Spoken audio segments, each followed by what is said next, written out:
बिस्मिल्लाहिर्रहमानिर्रहीम। अस्सलाम वालेकुम नाज़रीन, आप यूट्यूब चैनल देख रहे हैं। मैं इमरान खान हूँ। आपको थोड़ी सी तस्वीरें दिखा देते हैं। शुरू में एक तस्वीर देखिए आप, ये वाली। इसमें आपने ढूंढना है इम्पोर्टेड वज़ीर आज़म को। ढूंढें देखें कहाँ पे है। बीच में देखें कहीं पे खड़े। ये बीच में एक अरब खड़े हैं, उनके साथ एक और अरब है, इनके बीच में कहीं होना चाहिए। लेकिन यहाँ तो प्यूटन है, यहाँ पे तैयब उर्दगान है, यहाँ पे और बहुत सारे लीडर हैं। आप ज़रा इधर वाली साइड पे आएंगे तो यहाँ पे आपको ईरान के सरबराह नज़र आ जाएंगे। ढूंढते रहें, फिर आपको ये कोने में आखिर में, शुक्र है तस्वीर से बाहर नहीं चले गए, यहाँ बिल्कुल आखिर में एटमी मुल्क के वज़ीर आज़म, दुनिया की 10वीं बड़ी फौज, दुनिया के टॉप के जो आबादी वाले मुल्क हैं उनमें से एक, दुनिया के बेहतरीन वसाइल वाला मुल्क, दुनिया की 7वीं एटमी कुव्वत, और उसका वज़ीर आज़म ये नुकरे लगा हुआ है, बिल्कुल किनारे पे खड़ा है। अगर इसी तरह पाकिस्तान में हुकूमतें बनाई और गिराई जाती रही ना, हम तस्वीर से ही बाहर हो जाएंगे, मुझे तो लगता है। अल्लाह ना करे, लेकिन हालात तो ऐसे ही दिख रहे हैं।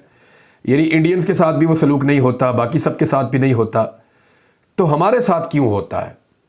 हमारे साथ ही क्यों होता है कि पाकिस्तान के IMF प्रोग्राम के ऊपर निगरान किसी इंडियन को बैठा दिया जाता है? सोशल मीडिया पे चल रहा है, इसकी तसल्ली हो जाएगी। कुछ लोगों ने इसको चलाया है, खबर ठीक भी हो सकती है, गलत भी हो सकती है, अभी मैं इसकी तस्दीक नहीं कर सकता, लेकिन कल तक इसकी तस्दीक हो जाएगी। मीर मोहम्मद अली खान साहब ने, इकोनॉमिस्ट हैं, उन्होंने ये खबर दी है। उन्होंने कहा भारतीय नजाद गीता गोपीनाथ पाकिस्तानी मईशत की निगरानी करेंगी। IMF ने इसहाक डार को बता दिया और इमरान खान ने पाकिस्तान को यहूदियों को भेज दिया था। बहरहाल अगर ये है मैं कह रहा हूँ, तो ये तो डूब मरने का मुकाम है। वैसे भी डूब मरने का मुकाम है जो पाकिस्तान के साथ इन लोगों ने कर दिया है, इंपोर्टेड सरकार ने, और जो पाकिस्तानी अवाम इनके साथ कर रही है पूरी दुनिया में, है तो वैसे भी डूब मरने का मुकाम।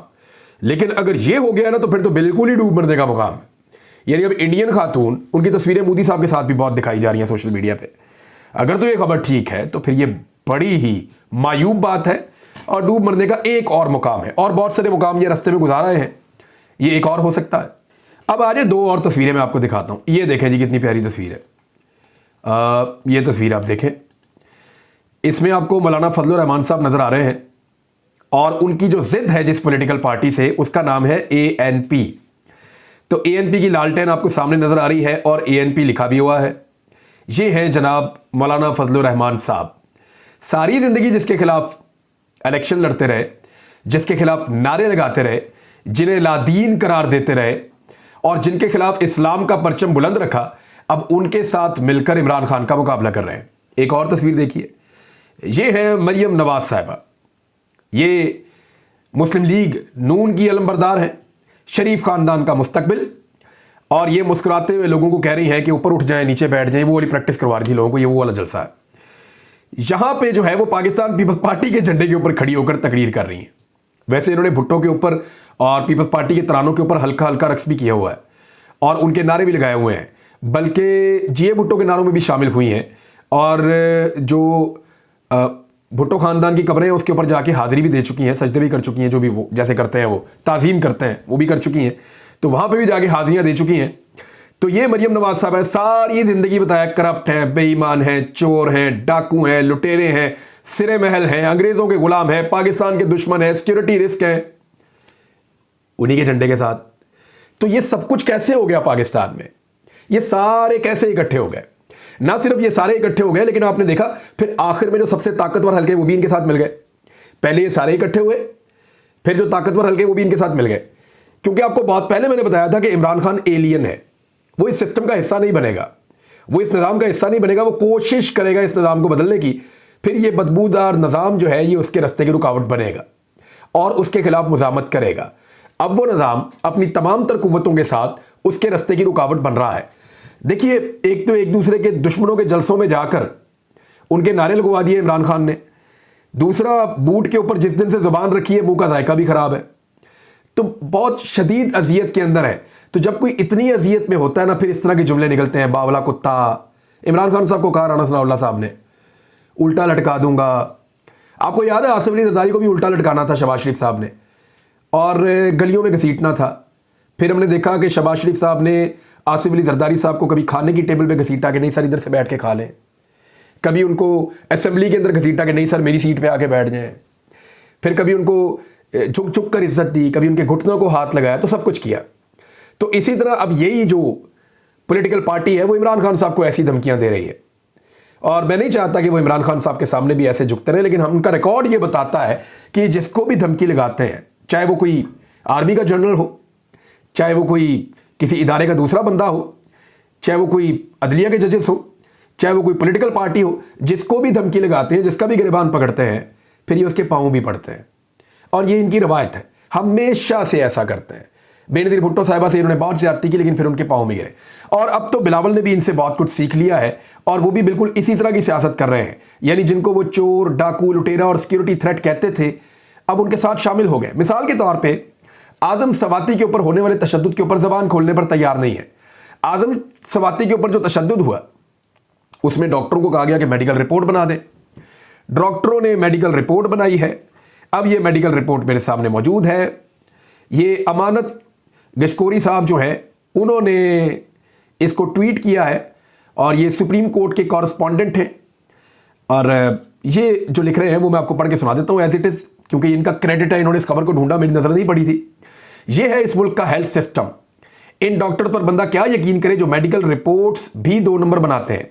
पिम्स अस्पताल की आदम सवाती बारे मेडिकल रिपोर्ट की क्या क्रेडिबिलिटी होगी, जिसमें तारीख आज की बजाय 17 अगस्त की लिखी है। शहबाज गिल को भी मेडिकल के लिए 17 अगस्त को पिम्स लाया गया था। 17 अगस्त लगता है डॉक्टरों के दिल पे नक्श हो गई है कि जो भी गलत रिपोर्ट बनानी है 17 अगस्त ही लिखना उस पर। गिल की दफा भी यही लिखा गया था, आज भी ये लिखा गया है। और दूसरा 17 अगस्त 2022 लिख दिया है, यानी कितना दबाव होगा उन डॉक्टर्स के ऊपर कि वो सितंबर और अक्टूबर का महीना ही भूल गए बीच में से। यानी 2 महीने पहले की उन्होंने रिपोर्ट बना दी आदम सवाती की। Very unfortunate. जितना दबाव डाला जाता है सिस्टम के ऊपर, वो बेचारा परफॉर्म करने में उतना ही ज्यादा परेशान होता है। और अब आ जाए नाजरीन डिफॉल्ट की खबर की तरफ। यह खबर बिल्कुल अच्छी नहीं है, अल्लाह करे बिल्कुल दुरुस्त साबित ना हो, लेकिन ये आदादो शुमार है जो मैं आपको बता रहा हूं।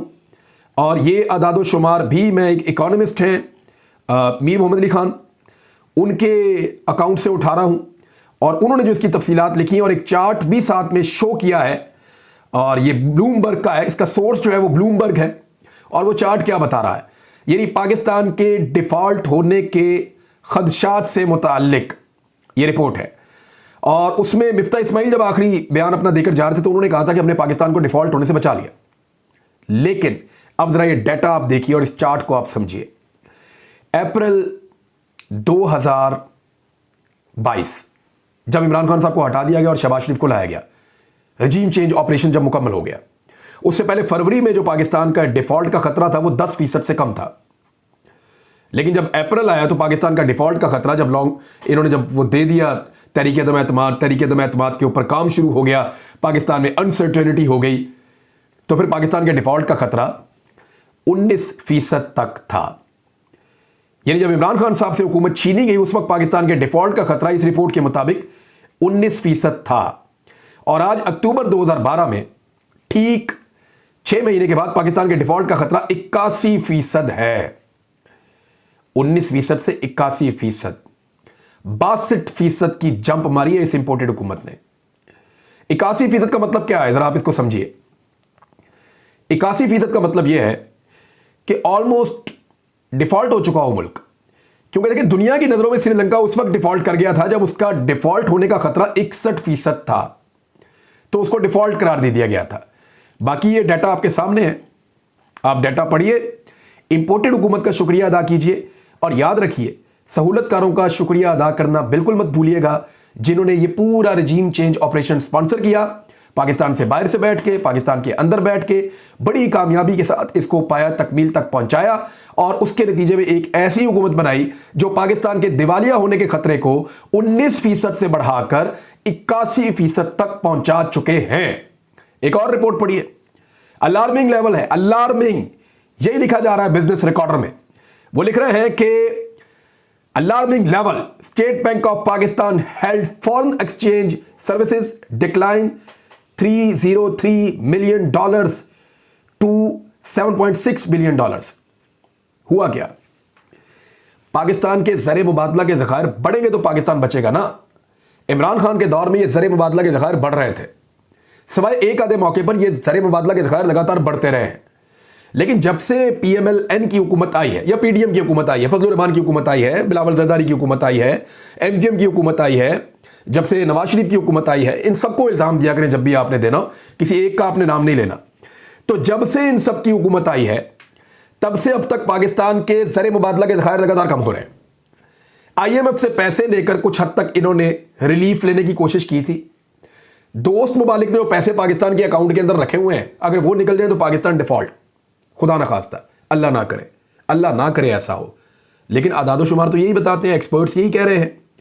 303 मिलियन इस हफ्ते फिर कम हो गया Pakistan, million dollars, 303 million dollars, और पाकिस्तान पहुंच गया है 7.6 अरब डॉलर्स पे।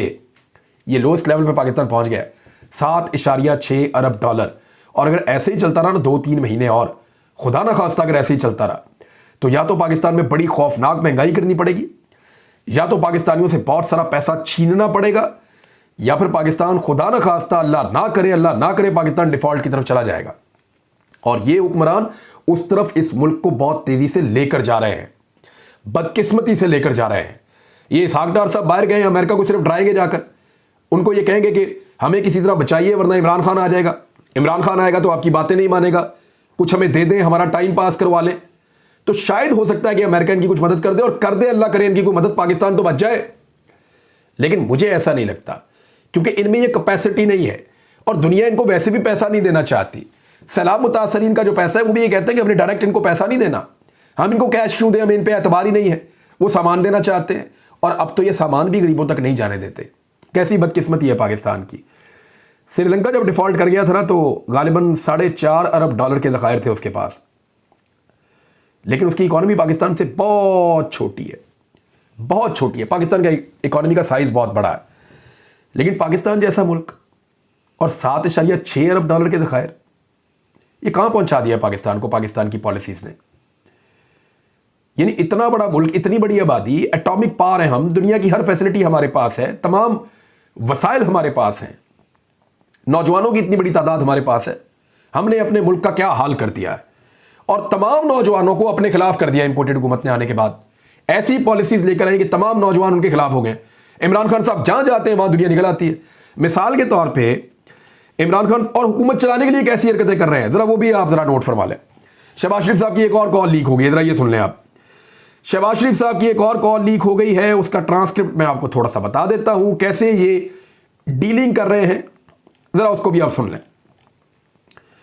नामालूम शख्स है, शहबाज शरीफ से कहता है कि अयाज साहब कह रहे हैं, अयाज सादिक साहब, कि पीपल्स पार्टी वाले SAPM, इसको कहते हैं जी कि special assistant to prime minister, यानी ये वजीर के बराबर का ओहदा होता है, उसमें से अपना शेयर मांग रहे हैं। यानी हमें हमारा हिस्सा दो, ये चल रहा है इधर पाकिस्तान में, हमें हमारा हिस्सा दो। पाकिस्तान डूबता है तो डूबे, डिफॉल्ट करता है तो करे, पाकिस्तान में गरीब आदमी मरता है तो मरे, लोग सैलाब में डूब रहे हैं, वो अपना शेयर मांग रहे हैं, लोग बर्बाद हो रहे हैं, वो अपना हिस्सा मांग रहे हैं। तो वो कह रहे हैं कि हमें हमारा हिस्सा दो। जिस पर शहबाज शरीफ कहते हैं कि हाँ बिल्कुल बिलावल ने बात की थी, जिसके बाद वो शख्स कहता है कि ये फिर अब देख ले, फिर हमने जफ़र महमूद को लगाना है और जहां ज़ेब साहब को लगाना है। मैं फिर आपको एक फाइनल नंबर बता दूंगा, यानी मैं आपको नंबर बता दूंगा कितने बंदे और लगाने हैं। 75 तक ऐसे ही नहीं पहुंच गए, सबकी ख्वाहिशात पूरी की हैं और अभी और ख्वाहिशात हैं। ये अगर रह गए तो ये सेंचुरी पूरी कर देंगे ऐसा लगता है। जिस पर शहबाज शरीफ साहब बोलते हैं कि वो डॉक्टर से भी शेयर कर लेना, पीपल्स पार्टी नहीं बाकी भी शेयर कर लें, यानी बाकी पार्टियों के बंदे भी ले लें, इकट्ठे कर लें सारे, इक्को बड़ी मैंने नंबर दस दो कितने बंदे मैंने लगाने हैं वजीर। इसके बाद नामालूम शख्स कहता है कि वो फिर JUI और MQM भी मांगेगी अपना हिस्सा। वो तो मांगेंगे, फजलुर रहमान साहब MQM वो भी मांगेंगे अपना हिस्सा। MQM के एक बंदे का नाम मलक अहमद अली बता रहा है कि ये सारा डील कराने में इसका बड़ा क्रेडिट रोल था। मलक अहमद अली वो बता रहा है कि MQM का एक बंदा, और ये जो सारी डील की गई, अब आपको समझ आई कि डील कराने में ये डील हुई थी, कोई ज़मीर नहीं जाग रहे थे, ये कोई इमरान खान की शक्ल नहीं बुरी लग रही थी। पहले कहते थे महंगाई है, इमरान खान बहुत बुरा है इसलिए हम इनके साथ आ गए, हम आवाम को क्या जवाब देंगे। अब उससे 3 गुना महंगाई है, उधर ही बैठे हुए हैं कंबल पहन के, ये तो इनका ईमान है, यानी इसको मुनाफिकत ना कहे तो बंदा और क्या कहे। हालात यहां तक पहुंच गए हैं कि अल्ताफ हुसैन को रीलॉन्च करने की तैयारी हो रही है। हालात यहां तक पहुंच गए हैं कि खैबर पख्तूनख्वा में गवर्नर राज लगाने की तैयारी हो रही है। कैसे, अभी बताता हूं, लेकिन पहले ऑडियो जरा है। शहबाज शरीफ साहब सवाल पूछते हैं, कौन, यानी वो जो बंदा जिसके बारे में कह रहे हैं बड़ा रोल था उसका डील करवाने में, जिस पर जवाब देते हुए उस शख्स ने कहा कि सर ये कराची का बंदा है। तो ये जनाब एक और ऑडियो लीक हो गई है, तो आपको पता चल जाना चाहिए कि ये कैसे पाकिस्तान में ओहदे बांटते हैं और डील करते हैं एक दूसरे के साथ। इस पर कोई जवाब नहीं देगा। डील कराने में अहम रोल था, कौन सी डील हो रही थी जनाब, सारी दुनिया जानती है रजीम चेंज ऑपरेशन की डील कैसे हुई है। अब आ जाए खैबर पख्तूनख्वा में गवर्नर राज। फजलुर रहमान साहब ने इसका इंदिया दे दिया है। फजलुर रहमान साहब ने कहा कि अगर लॉ एंड ऑर्डर कंट्रोल नहीं कर सकते तो फिर, यानी स्वात की हालात, तो फिर इसका मतलब है स्वात के हालात जानबूझकर खराब किए जा रहे हैं। स्वात के हालात को जानबूझकर इस तरह का बनाया जा रहा है ताकि स्वात के ऊपर सियासत करके खैबर पख्तूनख्वा में लॉन्ग मार्च लगाया जा सके, लॉन्ग मार्च से पहले गवर्नर राज लगाया जा सके। मुझे तो ये दिखाई दे रहा है फजलुर रहमान साहब के बयान से। और अगर ये गवर्नर राज लगने का सिलसिला शुरू हुआ तो इस मुल्क के अंदर एक आईनी और कानूनी लड़ाई शुरू हो जाएगी। और मेरे ख्याल में पाकिस्तान में अदालतें मौजूद हैं, जजेस मौजूद हैं, वो इस ज्यादती को ना होने दें तो ये मुल्क की बचत है और मुल्क की बेहतरी इसी में है। क्योंकि सब ने जिद पकड़ ली है, अब सिर्फ अदलिया है अल्लाह के बाद एक वाहिद सहारा जो इस मुल्क को इस गर्दाब से निकाल सकती है।